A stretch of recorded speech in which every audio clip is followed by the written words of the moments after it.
માત્રા, એ માત્રા, ઉઠો, ઊભા થાવ. કેમ મહારાજ, અટાણે ક્યાં?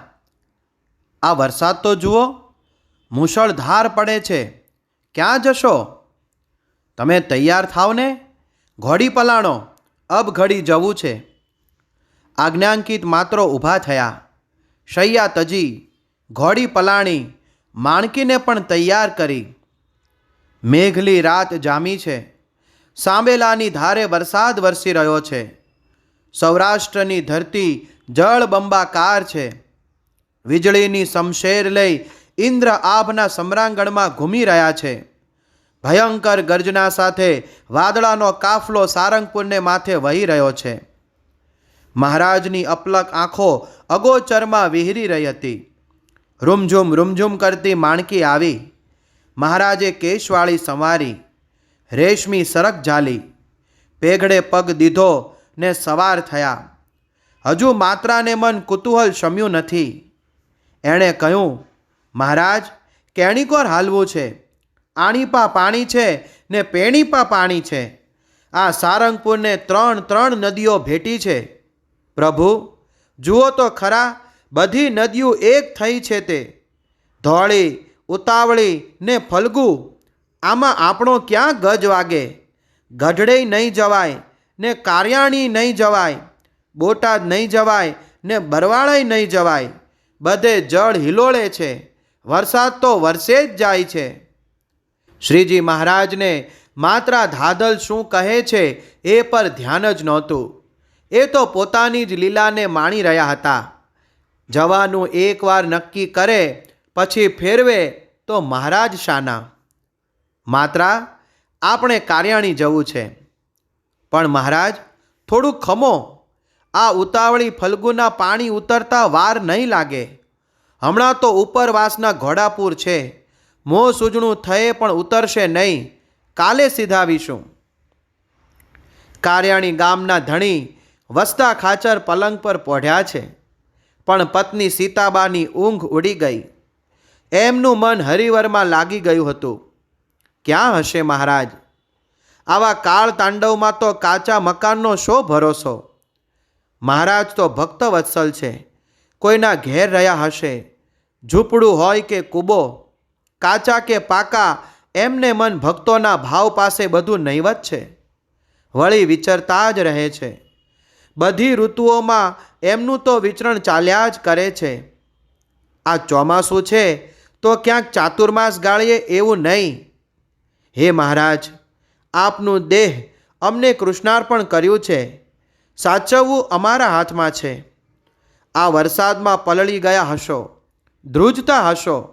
ક્યાં છો પ્રભુ? સીતાબાનું અંતર શ્રીજીની મૂર્તિમાં જકડાઈ ગયું હતું. હૈયું વલોવાતું હતું. એમાં હેતની છાલક હતી, પરાપ્રીત હતી. આંખોમાં દર્શનની આતુરતા હતી. ને તેથી વધુ મહારાજ જો હાલ પધારે તો ખાતે કરીને મોંઘા પકવાન જમાડું, લાડ લડાવું, એવી ભાવના તન બદનમાં ઉભરાતી હતી. શ્રી હરિ સારંગપુરના જીવા ખાચરના દરબારમાં પોઢેલા. બાપુએ શ્રીજી મહારાજ સાથે માત્રા ધાધલને સેવામાં મૂકેલા. મધરાતે મહારાજે ધાધલને તૈયાર કર્યા. એક ભક્તની ભક્તિના પૂરે આ લૌકિક પૂરને ક્યાંય પાછળ રાખી દીધા હતા. હરિવરની ઊંઘ હણાઈ ગઈ હતી. રાંગમાં રમતા 2 ઘોડા નદી કાંઠે આવીને ઊભા. શ્રી હરિની માણકીએ તો પ્રભુની પ્રીતના ડચકારે પાણીમાં ઝંપલાવ્યું. માત્રાએ ઘોડો નાખ્યો. 2 કાંઠે ફાટ જતી આ નદીઓના નીરમાં મોટા લોઢ ઉછળતા હતા. મધરાત જામી હતી. આવળ બાવળને બોરડિયું, ખીજડા ને લીમડા જેવા વૃક્ષો તણાતા જતા હતા. અરે, ગાયો, ભેંસો, ગાડર, બકરાના ઝુંડ તણાતા હતા. શ્રી હરિએ આ બધા પર એક અમી નજર કરી. 4 પગાળા પશુ ડૂબે નહીં. આગળ હેમ ખેમ નીકળી જવાની કરુણા એમાં નીતરી રહી. પણ માત્રા ધાધલનો ઘોડો આ પૂર જોઈને હેપતાઈ ગયો. પાણીમાં પડ્યો તે ભેળો હવા ત્યાં દેવા લાગ્યો. માથે 7 મણની કાયા હતી.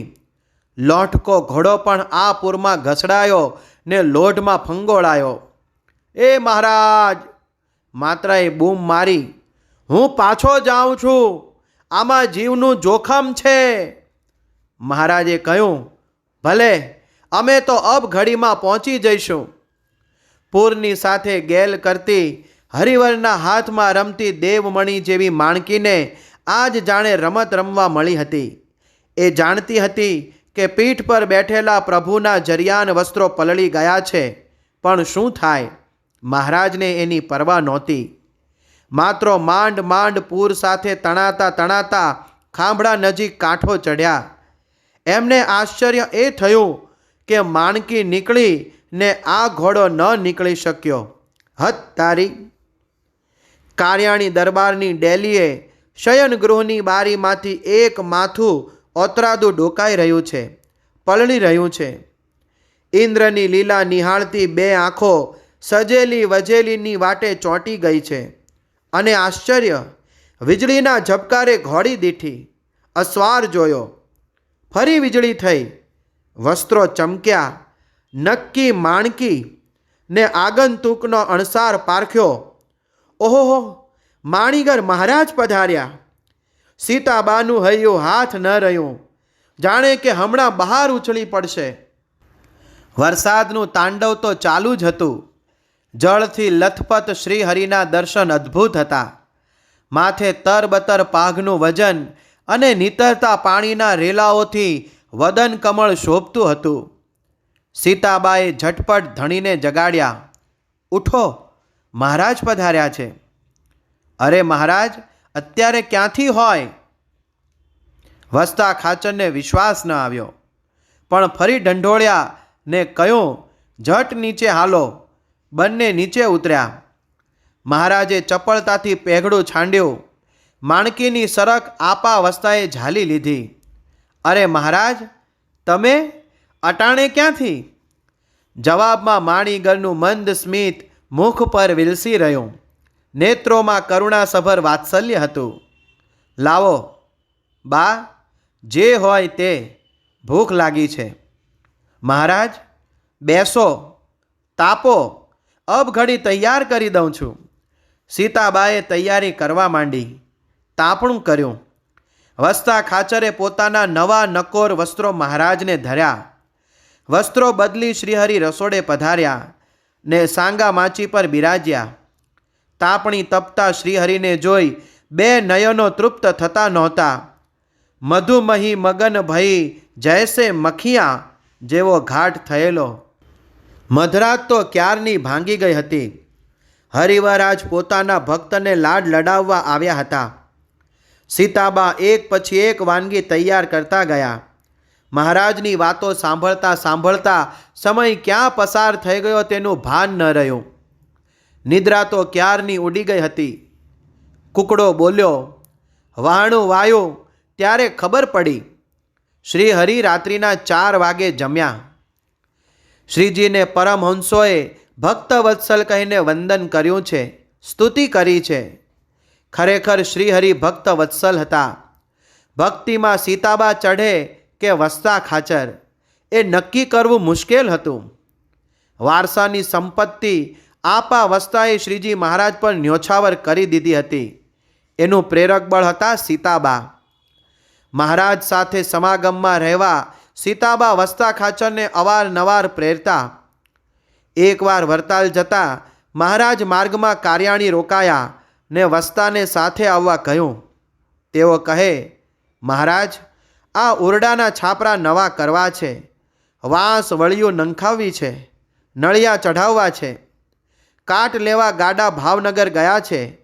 અત્યારે નીકળાય એમ નથી, પાછળથી હું આવીશ. મહારાજે આગ્રહ ચાલુ રાખ્યો, તો પણ માન્યા નહીં. ત્યારે સીતાબાને થયું કે મને સ્ત્રીનો દેહ મળ્યો છે, નહીંતર આ પૂર્ણ પુરુષોત્તમનો પડછાયો બની રહું. પણ શું થાય? શ્રી હરિ કાર્યાણી વારંવાર પધારતા. એકવાર દિવાળી ને અન્નકૂટોત્સવ કરેલો. સીતાબા પોતાના 5 વર્ષના બાળક જોઈતાને મહારાજ પાસે મોકલતા. તેની સાથે મહારાજ રમત કરતા. એકવાર મહારાજ ઢોલિયે બિરાજેલા કોઈ ભક્તે કેરીઓ મૂકી.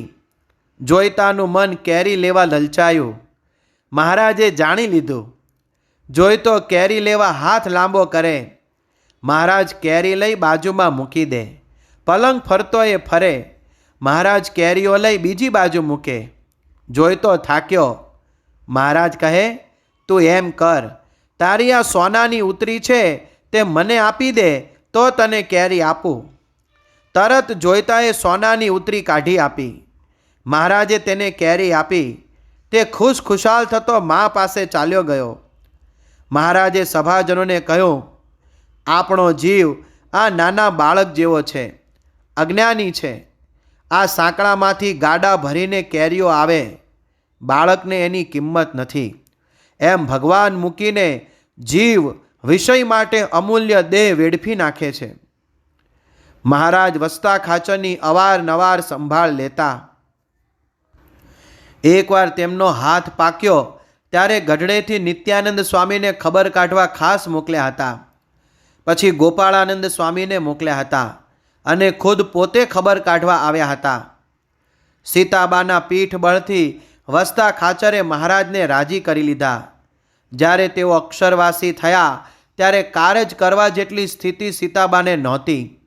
પુત્ર માણસુર ખાચરે લાઠીદળ જયરામ પટેલ પાસે ઉછીના નાણાં માગ્યા ત્યારે પટેલ કહે, તમારી પાસે ગીરો મૂકવા જેવી કોઈ સોના રૂપાની જણસો નથી, એટલે રૂપિયા ન મળે.